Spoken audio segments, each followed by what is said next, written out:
I live alone, so who keeps opening the closet? Some houses feel warm the moment you step inside. Some feel wrong. This story is about a man who thought he had finally found the perfect home, until one small thing kept happening. Every single day, the closet door opened by itself. At first, it seemed harmless. Old house, loose latch, settling wood. But some doors are not meant to stay closed. And sometimes, a house isn't haunted by what's inside it. Sometimes it's haunted by what's trying to get out. I live alone. So who keeps opening the closet? I remember it as if it were yesterday. For months I searched for the right place to live. I wasn't sure if I wanted a house or an apartment, so I looked at everything. Tiny condos with paper-thin walls, apartments above loud bars, houses so run down they looked offended I'd even stepped inside. Eventually, tired, frustrated, and ready to give up, I hired a realtor. Her name was Mrs. Mabel.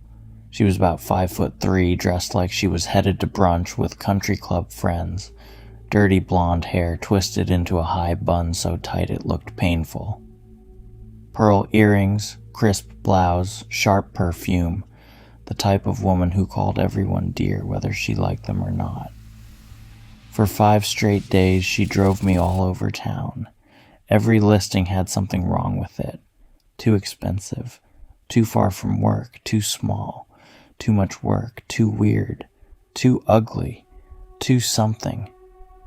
By Saturday morning we were sitting in one of the neighborhood coffee shops, both worn out and pretending caffeine could fix it. Mrs. Mabel flipped through a folder of listings while I stared into my cup.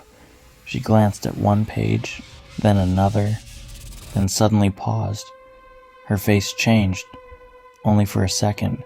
Brows furrowed, lips tightened. Then she flipped the page quickly. My hand shot out and stopped her. Go back. She gave a nervous smile. That one isn't for you, dear. Let me see it. She hesitated, then turned the page back. The second I saw the photo, I was in love. It was beautiful. A white stone house behind a white picket fence. Carolina jessamine climbed the porch columns and wrapped over the front door in yellow blossoms. The windows had that old gingerbread house trim you never see anymore. It looked like something from a storybook. Perfect. But while I admired it, I noticed Mrs. Mabel watching me, worried. What's wrong with it? I asked. Nothing. Just old. Older homes can be demanding. I can handle old. She stirred her coffee. I don't mean physical work, dear. I laughed. Then what? She looked down into her cup. Emotional work. I thought she was joking. I asked the price. When she told me, I nearly choked. It was far below market value, far below my budget. Take me there, I said. Immediately. The picture hadn't done it justice. The house was even prettier in person. The yellow jessamine was in full bloom, filling the air with a sweet honeysuckle scent. Birds darted through the yard, chirping wildly. Sunlight gleamed off the white stone walls. It looked alive. The front door opened with a long creak. Inside smelled old wood, dust, and something faintly floral. I loved it instantly. Tall ceilings, original floors, carved banisters, built-in shelves, antique fixtures, wide windows that poured in light. I spent 2 hours walking from room to room, then doing it all over again. Mrs. Mabel followed behind me, pointing out concerns. The plumbing was old. The upstairs wiring was dated. The heating system would need updating. The master bedroom closet was peculiar. I barely listened. I bought the house that week, even negotiated the price down. Very motivated seller, she said. She didn't sound happy when I signed. The first 3 months were wonderful. I decorated slowly, kept some of the antiques, sold others, hung pictures, painted one room, learned which floorboard squeaked. I loved waking up there, loved coming home there. It felt like I had finally found something good. Then the closet door started opening. At first it was small. I'd close it before work, latch it firmly. Come home, and it would be standing open a few inches. I assumed the latch was loose, so I fixed it. The next day it was open again. I tested it repeatedly. Closed. Latched. Pulled on it, secure. Still, I'd come back and find it open, sometimes an inch. Sometimes wide enough to see darkness inside. I lived alone. No pets, no roommates. No one else had a key. I replaced the latch entirely. Still opened. I checked for warped wood. Nothing.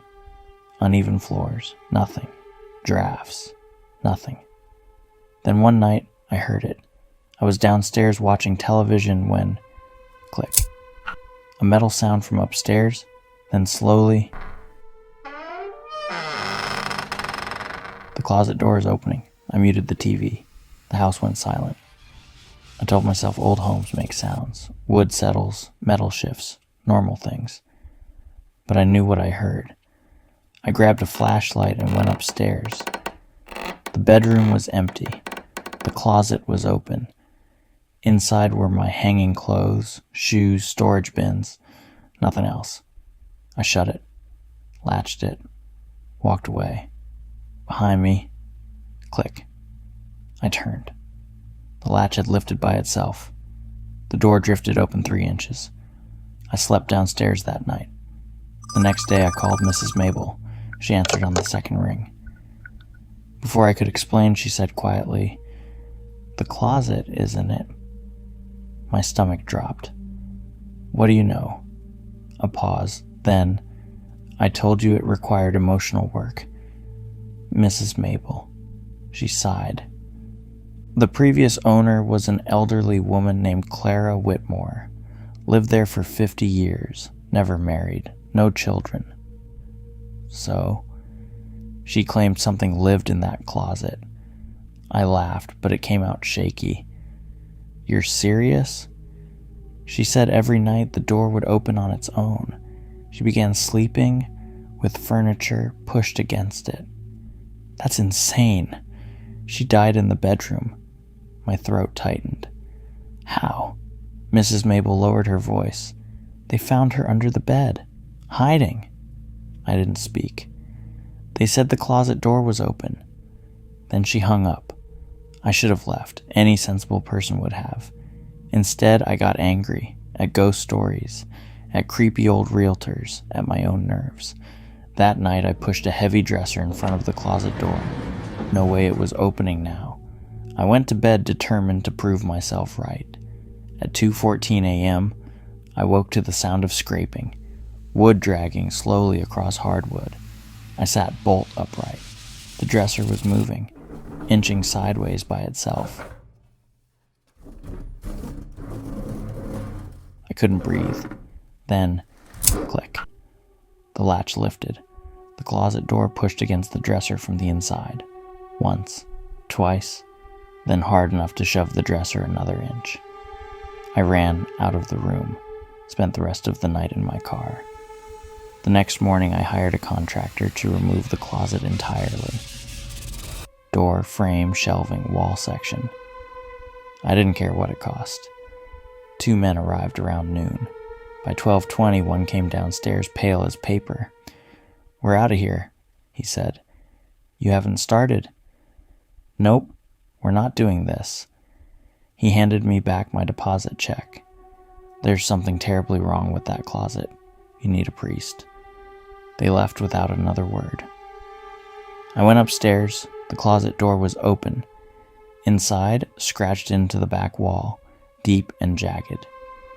The door, isn't keeping it in. I had never seen those words before.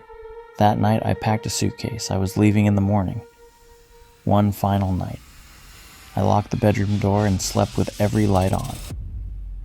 At 3:03 a.m., something whispered my name, right beside the bed. I opened my eyes. The bedroom door was still locked, but the closet door stood wide open, and inside it was not a closet anymore. It was a dark hallway stretching far beyond the wall, should allow, long, narrow, endless, and at the far end something pale stood watching me, too tall, too thin. Its head nearly touched the ceiling. It began walking toward me, slowly, one step, then another, its arms bent the wrong way.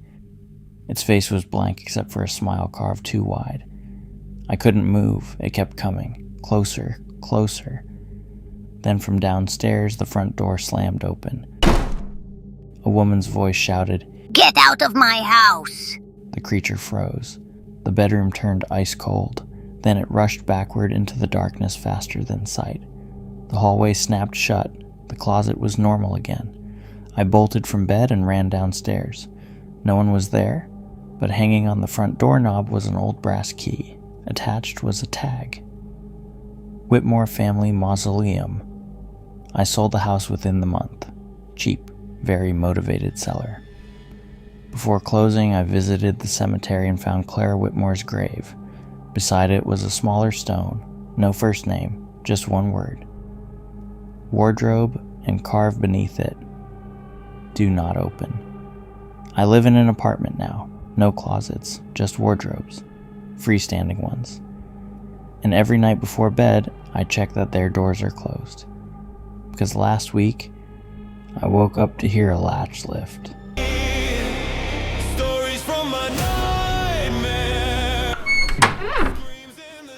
Thanks for watching. Remember to like and subscribe. Darkness,